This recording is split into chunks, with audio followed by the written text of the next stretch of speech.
back on the extension for David Nicholas Construction, where we're building 2-story extension on this property here. We've been away over at another extension in Sleekburn, where we built our foundation brickwork up to DPC for the 2-story extension. Today we're just going to run this blockwork through down this gable. We would normally put the brickwork up first, but for 2 reasons. We are using 73mm bricks, so it's better to have the blockwork up first so your wall ties work better. You know exactly where they're going to go. Second reason is we have Kingspan insulation, which is going to be going to the back of this blockwork. You cannot put that in after your brickwork's built. You've got to build the blockwork, put the insulation in. All of the joints on the insulation have to be taped, and we need discs to hold that insulation in place. So the blockwork needs to go up first for that reason. Been busy setting up a couple of profiles down the sides here. I'm just going to freehand this along here because it's not much, to be honest. We've got a window going somewhere around here. It's quite a low level window. This is going to be like a playroom, so low level window so the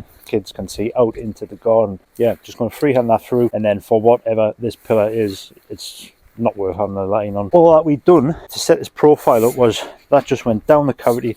I've just jammed something in so when the line pulls, the profile doesn't move around. I've just clamped it using an F clamp over the top of the brickwork, and that keeps that in place nicely. And we've just marked our 3-course. This is marked to 75mm anyway, just so we can quickly lift it up, mark every 3-course. Same on the other profile on the other side. That is about all that we're going to be doing today. Setting these out, we have got 2 air vents, 3 air vents in here actually.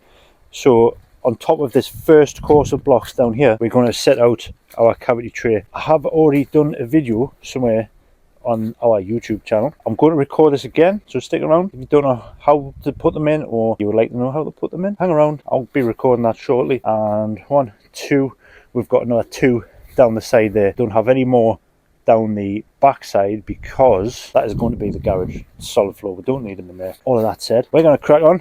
I'll catch up in a little bit. Bye for now.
We finished our first day back on this extension for David Nicholas Construction. It's been quite a terrible day, hasn't it, Nathan?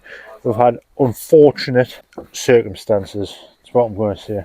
It's not been very good at all. We've had to deal with a lot of stuff this morning regarding that, so we've lost a lot of time, but we're still powered on, didn't we? We've done well. We got 1, 2, 3, 4, 5 3/4 blockwork down the side there. We've got our windows set out.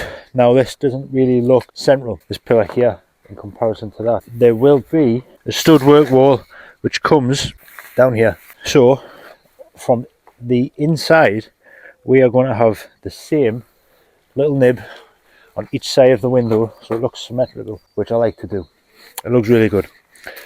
And from the outside we have this pillar here, the same size as a pillar over there, which is around 1 metre. But yeah, we've put the block up first, so we've got a lot of brickwork to get at here when the installation comes, which is hopefully tomorrow. We can't leave this up without batting it up for very long. We don't want to risk it blowing over. That far end over there, it's just freestanding, it's not tied to anything. The only thing which is strong is this corner, and even still there's only 2 quarter blocks there, so it's pretty much freestanding. We need to get it backed up and we need the insulation. But hey, look at these bricks, aren't these lush? I really like these. Kind of deep frog, like they're kind of heavy, but they look really awesome. They're really dry. I think we're gonna maybe wet these down, because as soon as we put them up on that, they're just gonna suck all the water out of it. And aye, but we'll have a little test. Imperial brand, that's what they're called. Really nice. I'm really tired. Nathan's really tired. I'm gonna go now. So we'll catch you all in the morning. Bye for now.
Top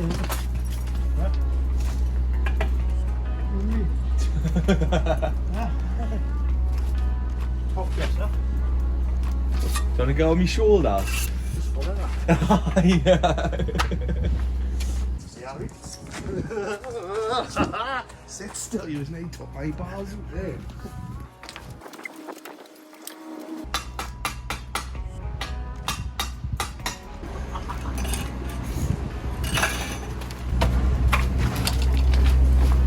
I want to see what that looks like. That was kind of cool, that.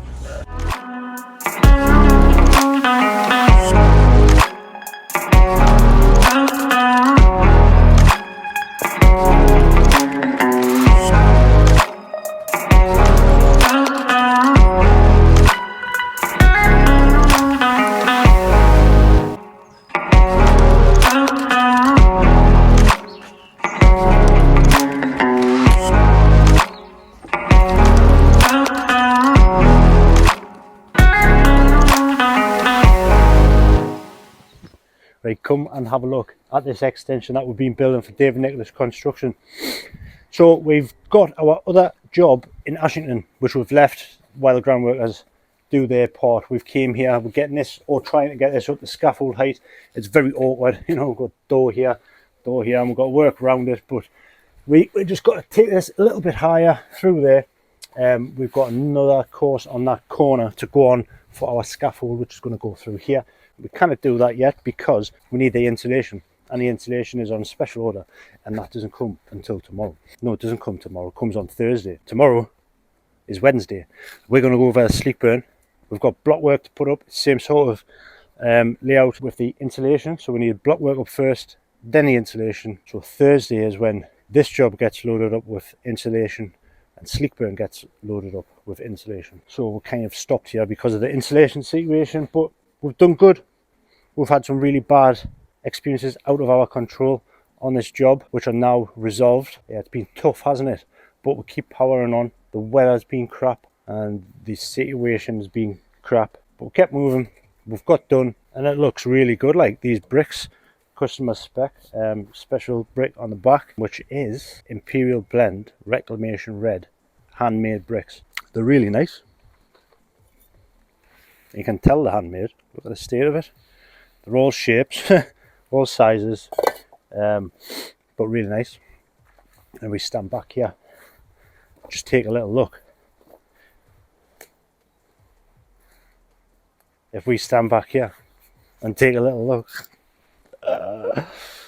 it looks really nice. What the job is going to look like is this pillar here is going to go up. We're going to have bifolds over here. This pillar comes up a few course over the top. Same here, pillar goes up. On this part, we're going to have a roof. This is just single story. The roof goes up to the house, and in the middle, so on this window here, there'll be a steel which goes in. So that steel is going to go there, which is going to take a steel which goes across here, which I think meets a steel which comes across that way. So we'll have a padstone on this garage wall to take a steel that goes along there to wherever it goes. I don't know where it goes because we're not doing steel. On top of this steel, this goes up to the gutter height, and it's going to come across, and I think it's around here, if I remember right. And this is going to be done in block work, and it's going to be rendered. So this feature brickwork stops at the lintel height, and then we change to block work. It's good. Right, we're going to get our tools in a van. We'll catch up with you when we get to Ashington. Bye for now. Right then, we're back at our job in Sleekburn, Ashington area, northeast of England. We've been waiting for this floor to be concreted, which it has been. So we have some mortar left over from the job we were on yesterday in Whitley Bay, the 2-story extension that we're building. We're just going to use it up, get set out here, get our damp in, just use it up on here. Nice easy day, get everything loaded up on top of this slab. We're going to have to rearrange these bricks. We did have our whole site loaded out prior to leaving the last time we were here. However, it's been moved for whatever reason, I'm assuming, so people could get in and work inside here to put the floor down. It's unfortunate. We'll keep moving, we'll sort it out, and we'll get on with it. But yes, what we are going to do now, we've got our damp here. You don't need to lap it onto the floor. This screen here, if you've been following the previous video on this job, this floor build-up is made of dolomite underneath. I don't know what the spec was, but dolomite insulation or dolomite. This screen here on top of the dolomite, lapped up the blockwork, which was the last video that we done. Lapped up the blockwork, and then over the top, insulation goes on top of that screen. It gets concreted. So that is acting as a damp barrier anyway. We're going to put this over here. We've got our horizontal damp on there now, and the whole purpose of this here is just for any drop-ins. It's not doing anything having the damp on top of the floor. It's just going to get cut off once the building's done, and it's going to make this floor stay clean. So that is the purpose of lapping it over. Got our starter bars already on. The vertical damp is already on from the last time we were here. We use these ties. I'm sure there's a video, step-by-step guide how to build your house extension on YouTube. It's on a playlist in there. I describe this in more detail, but just as a quick one, these just go slot in to there like that. Our block will go up. That'll sit in our bed, and that's going to tie our new wall to the old wall. So that's what we're going to do today. Just going to set out on top of here. We've got cavity trays, so we're going to use this damp again. Cavity tray we're going to set out, just leave it wide, and then we can adjust it to whatever it needs to be. Somebody on YouTube actually in the comments pointed out something which I have not been mentioning about the cavity trays, which is, I don't have the weep holes to hand, but every time I'm describing the weep holes, I always say any moisture that comes down the cavity, down the back of the brickwork or off the ties, goes onto the tray and vents out through the weep holes. However, this guy, I'm sure he's called Kevin, mentioned that I haven't been mentioning the airflow and the ventilation that the weep holes give. So your weep holes, it's not going to be like a tap of water. There's not, or there shouldn't be. If you've got water that much in your cavity, there's something seriously wrong. So it's just going to be very little amounts of water, and the ventilation that is going to come through that weep hole is going to dry out any moisture that is on the tray. So that's what Kevin had been saying. I'm sure it was Kevin. Is it Kevin? Kevin, is that you? So the weep holes on the cavity tray ventilate and help dry out any moisture that's in the cavity, and also if there's a lot of water, it's going to escape through there. Yeah, that's about all that we've got to say. So we're going to continue just loading this up. We're going to clean up all of this. I've just been going along cutting the DPM off, damp proof membrane, which is what goes on top of the dolomite. Yeah, and we'll get cracking. So stick around, like, subscribe to the video, let us know what you think about it. How I've been talking to around here, and yes, see you in a bit. Bye.